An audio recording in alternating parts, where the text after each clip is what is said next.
Welcome back to our series on mathematical statistics. I'm Mark Ledbetter. This is video 23. We are in lecture 10, and this is part 1 of section 6.7 in the textbook, the 10th edition at least, sufficient statistics. So in this chapter, we're going to define sufficient statistics. They're going to define it using the factorization theorem. Then we're going to talk about the sufficiency principle, exponential family of distributions and how to find sufficient statistics for them. They have a special case. We're going to talk about finding sufficient statistics when there are multiple parameters. And then we're going to talk about the Rao-Blackwell theorem and some supplemental material that may not be in the textbook that is will help you out if you go to grad school. Okay? So, here are the goals and objectives for this section. We want you to be able to use the factorization theorem to find sufficient statistics. And we want you to be able to paraphrase the sufficiency principle in your own words so that you understand the concept. You need to be able to find sufficient statistics for exponential families using that theorem. And this means that you need to be able to write distributions in the exponential family form and find the joint PMF or PDF to identify that distribution. We should be able to find sufficient statistics for 2 or more parameters. You should be able to show that if a statistic is independent of a sufficient statistic, or to show if a statistic is independent of a sufficient statistic by finding its distribution.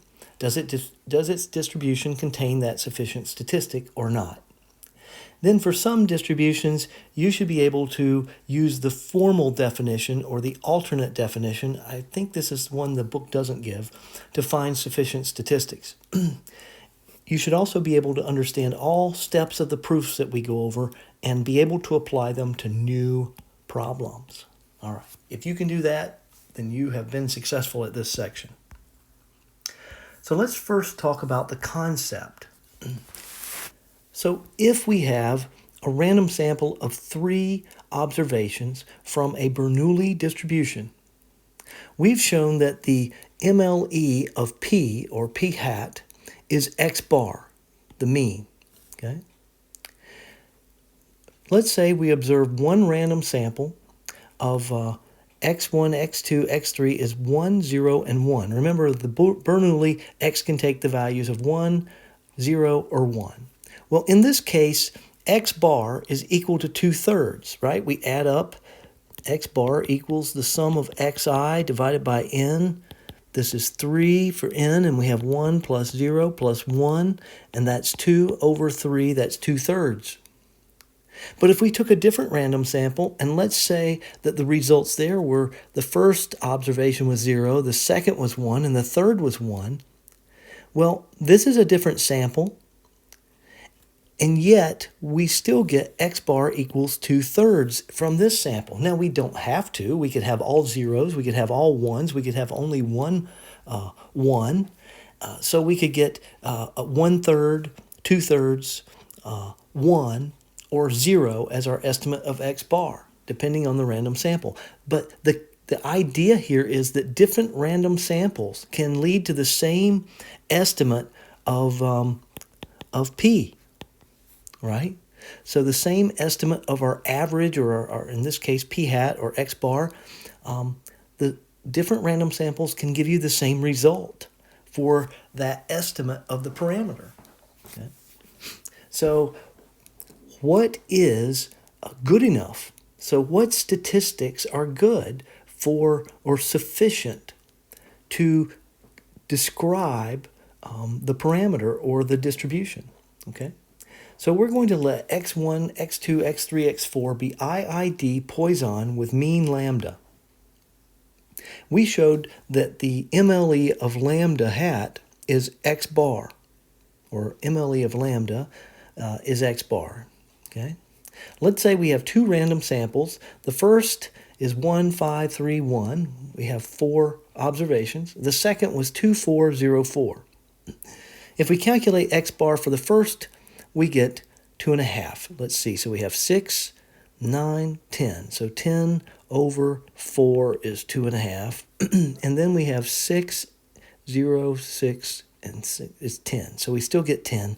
So in both cases, we have x bar equals 2.5. So the estimated value of the MLE for both samples is 2.5. They have the same value. So in both of these cases above, the MLE is a reduction of the random sample to a single value. In other words, a statistic or a point estimate, and in both cases it was x bar. Okay? So what we've done is we have taken and we have reduced this sample to one value. And we have taken this sample and we have reduced it to one value. And up here we took this one sample and reduced it to one value. And this sample, which was different, and reduced it to that value. Okay. So how do we know that some relevant information to the estimate of theta is not lost by reducing the data to the MLE, which is x bar? How do we know that x bar is a sufficient statistic for estimating this unknown parameter theta? In this case, it was lambda, and in the first case, it was p. So we estimated p hat with x bar, and here we estimated lambda with, which is lambda hat, with x bar. So is this good enough? Is it describing the data sufficiently, or is it giving us a sufficient estimate of lambda, or a sufficient evidence of p in this case? Okay. So that is what we are wanting to figure out in this section, and we want to find these sufficient statistics. We want to be able to find them. Okay. And so is this true for any MLE, right? Okay. So let's look at this. So we're going to define sufficiency using this factorization theorem. This factorization theorem is also called Neyman's factorization theorem. Neyman did this in 1935. And so the book is using this as a definition of sufficiency, but most textbooks do not. Okay? And we will show you the usual definition of sufficiency, and you'll see why the textbook is trying to be easier and use the factorization theorem. Okay? So if x1, x2 up to xn denote random variables with a joint PDF or PMF, f of x1, x2 up to xn and theta, which depends on the parameter theta, the statistic y equals the function, some function of u, called u, call that function u, of x1, x2 up to xn. That statistic y equals this is sufficient for theta, the parameter, if and only if, and we can write that with the double arrow here, if and only if the PMF or PDF of the joint PMF or PDF is equal to some function phi of u of x sub n and theta times h, some other function, h of x only. This is only x, no theta, okay? And so this is a function of x and theta, okay? But it has to be a function of this statistic. So it's a function of x in regards to the statistic, y, okay? And theta. It can have both in here, okay? Where phi depends on x1, x2, xn only through this function, this statistic, which is y, okay? And h of x does not depend on theta. So that's really important that you understand that we're taking a product of two functions, at least two functions. We have this first function, which has the statistic that the sufficient statistic. It's a function of the sufficient statistic and theta. Okay? And then this, it's multiplied by this function of x only. Okay? So just for you to know that if you go to graduate school, those textbooks will not follow this textbook at times in certain courses. This textbook says, while it's not required, all the examples and exercises in this course consider x1, x2, xn as a random sample. They are independent and identically distributed, whereas this does not have to be true. We can do this for dependent samples, and we can do it for non-identical random variables as well. Okay, so that makes it a lot more complicated. But in our case, we're going to have independent random variables, so the joint PMF or PDF can be written as a product of the marginal distributions of x1, x2, up to xn. Okay? All right. So let's do an example, because that's really the only way you're going to learn how to do this, is to do an example. So let x1 to xn denote a random sample from a Poisson distribution with some parameter lambda that's greater than 0, and we want to use the factorization theorem to determine, first, if x bar is a sufficient statistic for x, and then secondly, remember that x bar is equal to the 1 over n times the sum of xi. If x bar is sufficient, how about the sum of xi? Is that sufficient? Okay. So part A, we want to find out if x bar is a sufficient statistic. The first thing we have to do is find the joint PMF of x1 up to xn. That's the first thing we need to do. And since these are, so I can say that f of x1, xn, and theta is equal to the product of f of xi theta, I equals 1 to n, where f of xi is the marginal distribution, or the distribution of xi alone. And so this is equal to f of x1 theta times f of x2 theta times f of xn, theta. And I can write this as the product from I equals 1 to n of lambda raised to the xi times e to the negative lambda, this is where your formula sheet comes in real handy with your distributions, over x sub I factorial. Now, I can expand this as lambda to the sum of xi, e to the negative n lambda, because the sum of lambda from I equals 1 to n equals lambda plus lambda plus lambda. There's n of these, that's n times lambda. And also lambda to the x1 times lambda to the x2, lambda to the x sub n is equal to, you sum up those things and we get x1 plus x2 up to xn, and I can rewrite that as lambda to the sum of x sub I.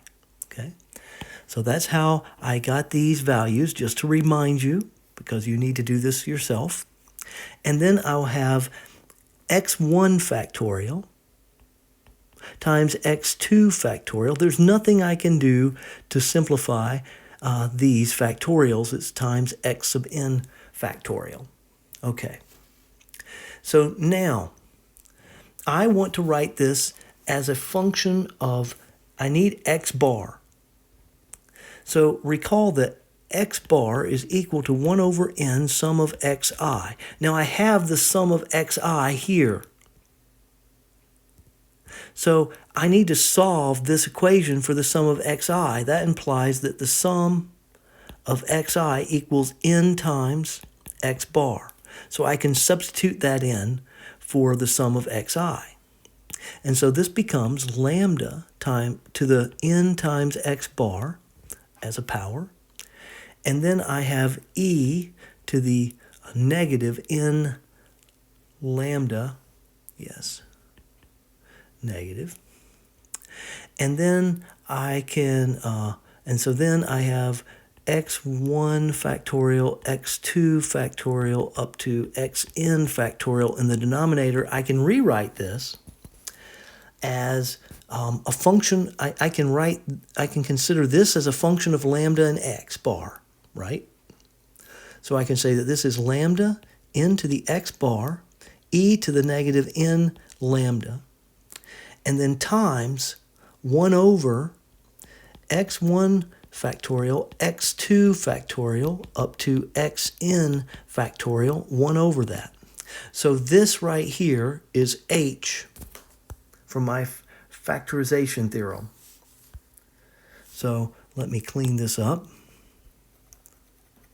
So h can only be a function of x, nothing else. But phi has to be a function of the statistic, in this case x bar, that we're trying to do. It's not always x bar, but in this case it's x bar, and theta, and for us theta in this is lambda. Okay? So anything that has a lambda in it has to be grouped into phi. Okay? It can't go with h. So h is simply 1 over the product of these factorials. And this is going to be phi of x bar theta. And x bar, oops, I left off the bar. So this whole thing is the function phi. And it's multiplied by h of x1 up to xn. Okay? So therefore, by the factorization theorem,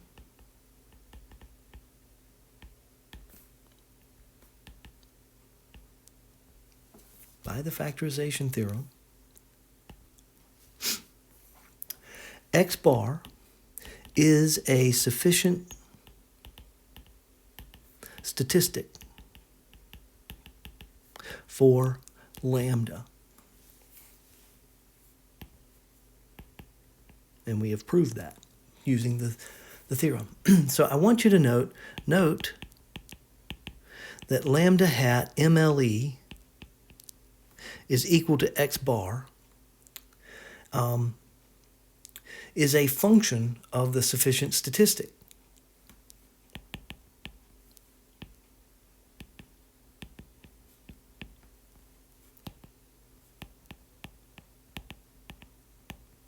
You say it's a function, it's actually equal to, that's right, the identity function.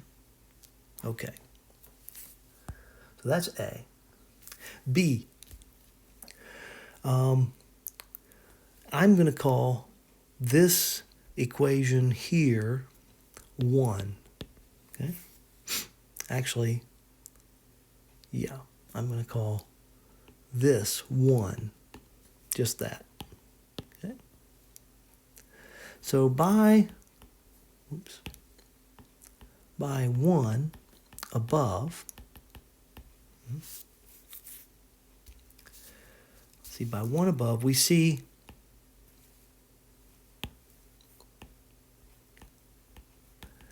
that the joint PMF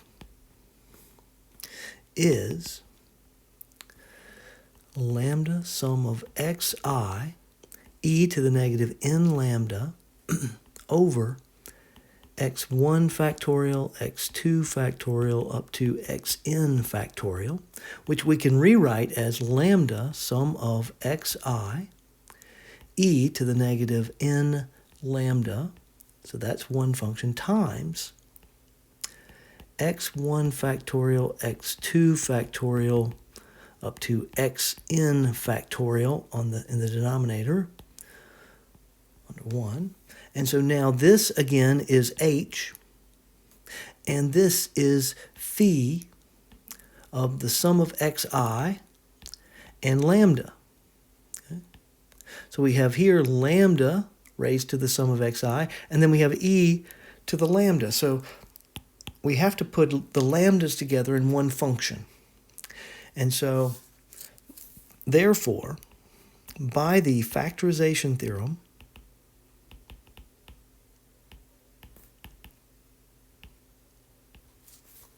the sum of xi is a sufficient statistic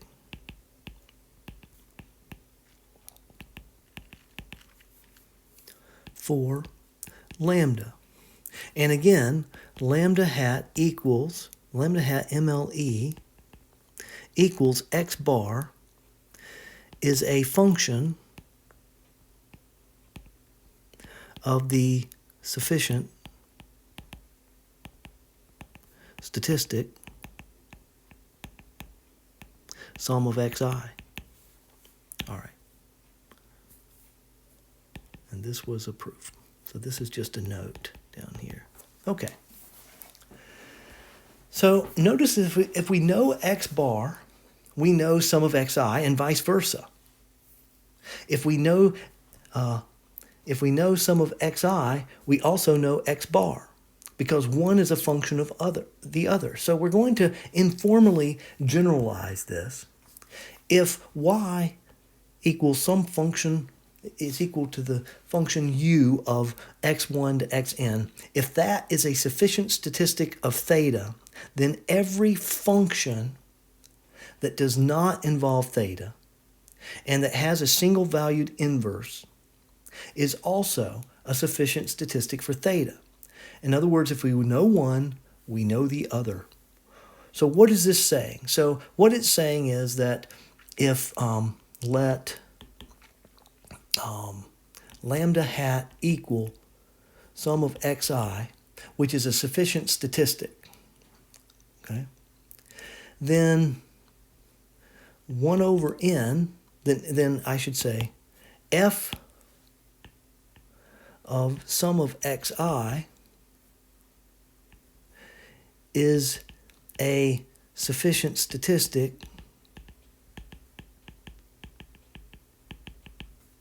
as long as f does not involve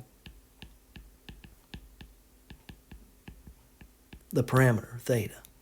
Okay? So you'll notice that the sufficient statistic is a function of the data only. Only a function of the data. It's never has the parameter that we're trying to estimate in it. Okay? Otherwise, it's not a sufficient statistic. Then we can't figure out the parameter without knowing we can't figure out the statistic without knowing the parameter. That's not good. We want to be able to use the data to find the sufficient statistic for the parameter. Okay. So we have a theorem, functions of sufficient statistics. Suppose that y is a function of the data only, u, and that this is a sufficient statistic for some unknown parameter theta. If v is a one-to-one function, see, that was the other thing I left. It has a single-valued inverse. Okay? As long as, so in other words, theta hat star equals f of sum of xi, and sum of xi equals f inverse theta hat star. Okay, so then theta hat star is a sufficient statistic for theta. All right. And so that's what we're saying here. So suppose that we have a statistic that only uses the data to calculate it, which that's what a statistic is. It's sufficient for an unknown parameter theta if we have some function. Okay, so it's sufficient for an unknown parameter theta. Then, if we have this function v, which is a one-to-one function, in other words, it has a single-valued inverse, then we can set w equal to v of y, which is v of u of x1, x2 up to xn, and whose inverse is y, right? Then w is a sufficient statistic for theta. Okay? So let's do a proof. We want to rewrite the factorization theorem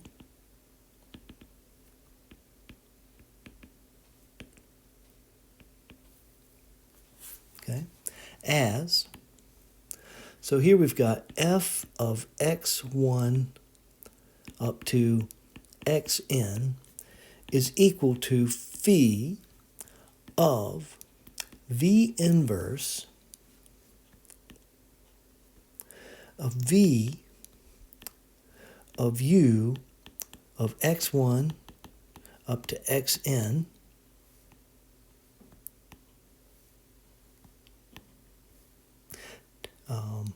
and then this will be theta times h of x1 to xn. Okay? And so then this is equal to phi of v inverse of w. So this quantity here is w, v inverse of w, theta, times h of x1 up to xn. Okay. The function phi depends on x1, x2 up to xn through w equals v of u of x1 up to xn. Okay? Therefore, w is a sufficient statistic for theta by the factorization theorem.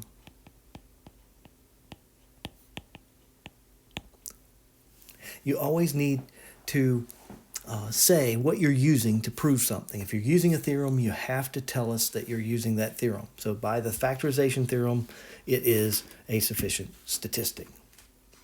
Now, let's look at another example. And we will look at this example next time. Okay, so that's enough for this video. If you have questions, come to virtual office hours. If you need help before then, by all means, email me. I will get back to you as soon as it's possible for me to. Please take care of yourself. Stay safe because we want to see you next time.